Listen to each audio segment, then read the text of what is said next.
So hey everyone, welcome back to another quick and very interesting tutorial where in this quick tutorial I'm going to show you how you can fix the issue if the battery percentage is not increasing above 50 above 60% even if you are connected to the charger. Now there are multiple softwares for every laptop. For example, my laptop is Asus, so in Asus I have to just simply search for Asus in the start menu and you'll notice an application developed for your laptop. Just simply open it.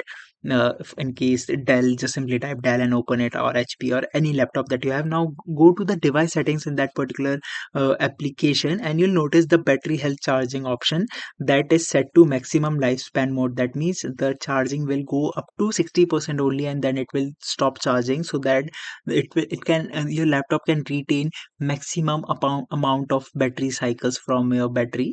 So in order to fix that, just simply click on full capacity mode and you'll notice that your battery will start increasing once you switch to that. Alright, so that's it for this tutorial. I hope this video will be helpful for you. Make sure to hit the like button and subscribe button for more such helpful and interesting tutorials. See you in the next one. Take care.